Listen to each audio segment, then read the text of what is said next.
Tanguay Électronique, en première ligne.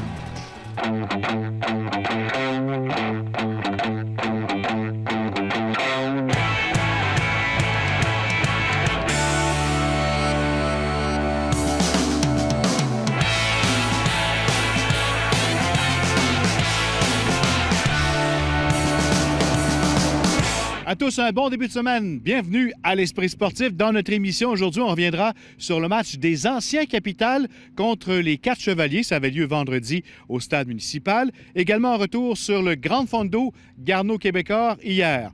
Mais d'abord, parlons des Remparts de Québec qui débutent une nouvelle saison dans quelques jours avec le début du camp d'entraînement. Saison évidemment très particulière, la 20e de leur histoire. Plusieurs événements marqueront cette saison. Le reportage de Stéphane Turcot. 20 ans, c'est une période un peu exceptionnelle. Il y a 20 ans, Jacques Tanguay et ses complices Patrick Roy et Michel Cadrin achetaient les Harfans de Beauport pour les rebaptiser les Remparts de Québec. On a embarqué là-dedans par passion. On n'a pas embarqué là-dedans pour en faire une business. On est vraiment embarqué là-dedans parce qu'on aimait le hockey. J'aurais jamais pensé ça parce que si on prend les Remparts au début, dans la cabane à Beauport, après ça au PEPS, puis dire qu'aujourd'hui, ça joue dans le centre Vidéotron, on n'aurait jamais cru ça. Depuis 20 ans, les modèles de chandail ont défilé, les joueurs aussi. Et le sentiment d'appartenance, lui, est demeuré le même. Mon passage ici à Québec s'est bien passé. C'est une fierté pour jouer ici à Québec, jouer pour les Remparts de Québec. Depuis mon passage ici, je reste à Québec durant l'été. J'ai adopté la ville. Pour le 20e anniversaire, les Remparts endosseront ce 3e chandail à quelques occasions. Les Remparts présenteront aussi au Centre Vidéotron le match des meilleurs espoirs de la Ligue canadienne le 30 janvier. Mais ce 20e anniversaire sera surtout marqué par le retrait de 3 numéros. 3 joueurs qui ont marqué la première génération de l'équipe. André Savard, qui est toujours le meilleur pointeur de l'histoire des Remparts. Réal Cloutier, qui a inscrit 315 points en 126 matchs seulement. Et Guy Chouinard, vedette des années 70, mais aussi entraîneur de l'équipe il y a 20 ans. Quand ça arrive, tu te dis, je vais bien faire. On a fait quelque chose qui, quand même, sans dire qu'il sort de l'ordinaire, de voir que ton chandail va te retirer, je pense que ça te fait un petit lot, bien faire de ça. D'ailleurs, les 3 ont reconnu qu'ils espéraient depuis longtemps cet honneur. Je le souhaitais, mais je n'étais pas sûr de mon coup.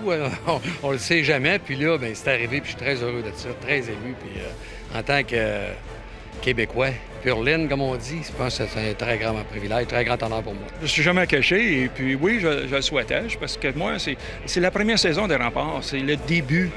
C'est le début de les Remparts, c'est le début en 69-70, il y a 47 ans. C'est André Savard qui sera le premier des 3 joueurs honorés. Son numéro 12 sera hissé au plafond du Centre Vidéotron le 28 octobre prochain. Suivra le 7 de Guy Chouinard le 17 décembre prochain, alors que Réal Cloutier, sa soirée, elle, aura lieu le 4 février, alors qu'on retirera son numéro 10. Stéphane Turcot, TVA Sport, à Québec. On parle maintenant en vélo. Malgré le vent, malgré le froid, ils étaient plus de 2000 cyclistes à participer hier au Grand Fondo Garneau-Québécois. Reportage. 1900 cyclistes sur un parcours total de 118 km. Et après 3h37 secondes, un vainqueur. C'était superbe. Très belle journée. On a eu du plaisir. Puis moi, c'est ma 5e édition avec mon père qui est juste ici, donc rien de mieux pour aujourd'hui. Les quelques mille spectateurs réunis ont attendu patiemment les participants à la ligne d'arrivée. Pour grande championne! Chez les femmes, Hélène Pilote-Fortin rafle les honneurs. C'est ma 2e victoire en 2 années de suite, donc je suis quand même contente. Et la plus reçue à mi-parcours n'a pas découragé ces cyclistes. Il y avait quand même un pas pire vent des fois, donc ça roulait 40-45 dans le vent. Donc le monde prenait des bons relais. Puis avec la côte à la fin, c'est sûr que ça fait une bonne journée d'entraînement pour moi. Aujourd'hui, les conditions n'étaient pas optimales au début. Il y avait beaucoup d'eau, de la pluie, quelques chutes, mais ça a bien été. L'événement, qui s'adresse autant aux cyclistes amateurs qu'aux cyclistes aguerris, fait la promotion des saines habitudes de vie. On est là pour, bien entendu, donner aux suivants. On se fait plaisir, on fait du vélo. On est dans le mode olympique, j'ai mis mon survêtement. Le défi est de taille et le parcours parfois intense. Ah oui, c'est toujours un dépassement de soi, c'est quand même assez difficile. Ça fait déjà 6 ans que je viens et je crois que j'ai fait mon meilleur temps de toutes ces années-là. Depuis sa création, le Grand Fondo a amassé plus de 380 000 $ pour l'organisme Les Petits Frères. L'édition 2016 dépasse déjà les attentes. C'est le plus grand Grand Fondo dans l'Est du Canada. Et l'année prochaine, on voudrait avoir encore plus de monde. Marie-Ève Joubert, TVA Nouvelles, Saint-Augustin de Desmaures. Équipez-vous pour votre sport préféré avec Go Hockey et l'Esprit sportif et partez en neuf pour la nouvelle saison. Regardez l'Esprit sportif et vous pourriez gagner 1000 $ de produits Bauer et une loge pour assister à un match des Remparts. Notez l'indice et la façon de participer. Pour une saison gagnante, c'est Go Hockey et l'Esprit sportif. Après la pause, beaucoup de plaisir avec les anciens Capitals et les 4 Chevaliers.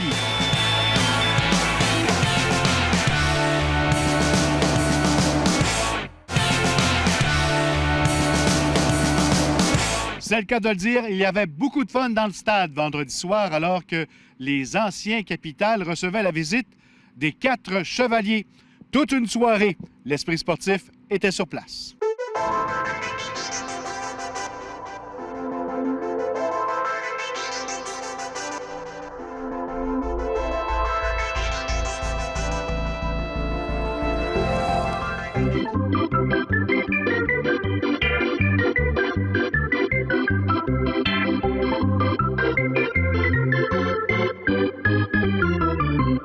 Stéphane, est-ce que vous avez une stratégie particulière pour affronter les 4 Chevaliers ce soir? Écoute, on a recruté le meilleur lanceur disponible. Ça prenait un lanceur de fast pitch, Patrice, qui est très motivé. Patrice nous a dit « Donnez-moi 3 points pour on gagne ». Il y a de la pression. Puis on a une gang d'orgueilleux. Il n'y a personne au dos, c'est ça? Il n'y a personne au dos. Non, mais faut... On a fait un caucus avec M. le maire, a fait son speech, met des balles en jeu, avoir du fun. C'est certain que le but de la soirée, c'est... On joue pour s'amuser, c'est pour les bonnes causes, les sous en l'opinion bleue, Fondation Capitale, mais c'est une gang d'orgueilleux, ceux qu'on va là pour... on va leur monter à la gorge, comme on dit. Il n'y a pas vraiment de stratégie spéciale, c'est la même que tout le temps, c'est d'essayer d'avoir le maximum de retrait sur 3 prises. Écoute, on est juste 4. Il n'y a pas d'autre secret, frapper le bâton puis retirer des frappeurs. Mais pour être bien franc avec toi, là, on dit les anciens Capitales. Moi, ce qui me stresse d'affronter les anciens Capitales, c'est qu'il y en a plusieurs là-dedans qui se sont adonnés à jouer au softball là, présentement dans leur carrière. Fait qu'ils sont rendus là dans leur vie. Donc, ordinairement, quand on joue contre une équipe de baseball, on joue beaucoup sur l'adaptation. Les gars sont pas adaptés, la balle arrive de plus proche. Belle gang qui se retrouve pour les 10 ans de ce championnat des Capitales, c'est le fun? Absolument. Écoute, on a quoi? 9-10 gars de 2006. Ça fait déjà 10 ans, le premier championnat. Les Capitales, ça fait 17 ans. Puis le but de ça, c'est de réunir les boys. On a beaucoup d'anciens qui sont encore dans le coin. C'est facile de les ramener. Michel, de retrouver tous ces anciens-là qui ont, la plupart ont gagné le championnat en 2006, c'est une saveur spéciale ce soir. Oui, absolument. Je veux dire, quand moi j'étais avec eux, j'avais des enfants. Là, ils ont tous des enfants. Donc c'est spécial aussi de voir ce qu'ils vivent maintenant, leur vie qui est différente, de se rappeler de ça, de se voir avec une coupe de cheveux blancs de plus. C'est toujours agréable. Ça fait quand même 10 ans déjà.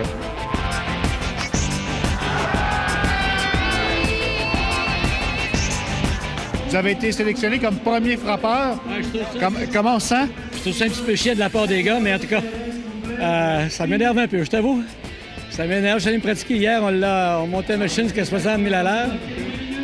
C'était à 40 pieds. Ça a l'air, quand il finit sa motion aussi, c'était 34. Je ne sais pas ce que je vais faire. Je vais mettre mon bon ton de vent et on verra ce qui se passera.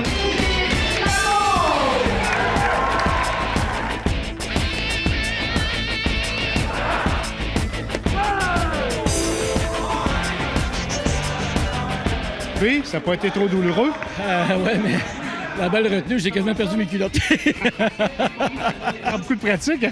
Il en rentre, c'est une peur. Je pense qu'on va participer. Vous n'êtes pas habitué de vous en faire passer une vite comme ça? Non, j'aime pas bien ça, mais je vais frapper une deuxième fois.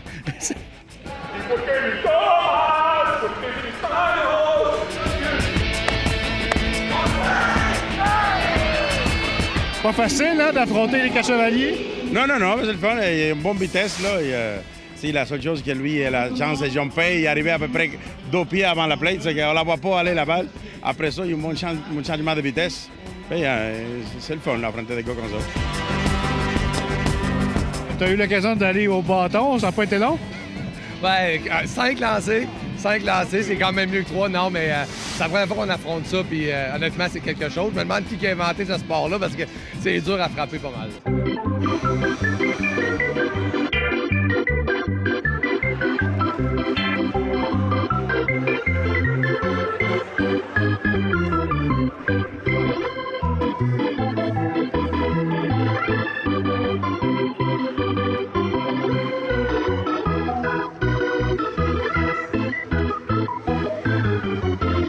Qu'on veut en faire une classique dans l'avenir? Écoute, c'est une première avec les 4 chevaliers. On va voir. On le vit d'année en année. C'est certain que c'est un beau succès. Là. Les gens ont vraiment l'air d'avoir du plaisir, des enfants. On va en reparler pour l'année prochaine, c'est sûr.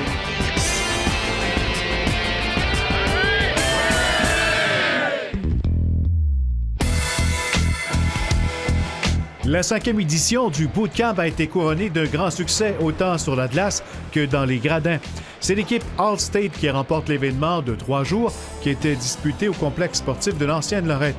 Les Louis Domingue, Alex Chiasson, Jonathan Marcheseau, David Savard et Michael Tam faisaient partie de la formation championne. L'argent recueilli par le Bootcamp allait directement à la Fondation québécoise du cancer.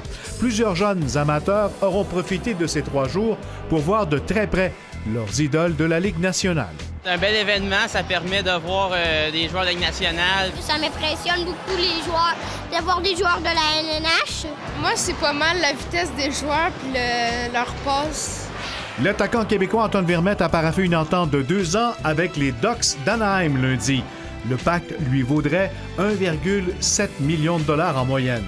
Libéré par les Coyotes de l'Arizona après avoir été soumis au ballottage au début du mois d'août, Vermette a récolté 17 buts, 21 mentions en 76 matchs la saison passée.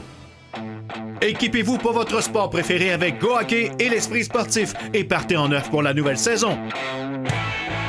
Inscrivez-vous et courez la chance de gagner 1 000 $ applicables sur des produits Bauer tels que patins, gants, coudes, épaulettes, casques, pantalons, bâtons et plus encore. Ainsi qu'une loge pour 10 personnes pour assister à un match des Remparts. Pour une saison gagnante, c'est Go Hockey et l'Esprit sportif. Voici maintenant comment vous inscrire. Oui, pour s'inscrire à notre concours Go Hockey, l'Esprit sportif, c'est très simple. Rendez-vous immédiatement sur le site Internet de Go Hockey. C'est le gohockeygo.ca. L'indice de la semaine, gants. Alors l'indice, prenez note, gants. Bonne chance tout le monde et je te dis à demain. Bye bye.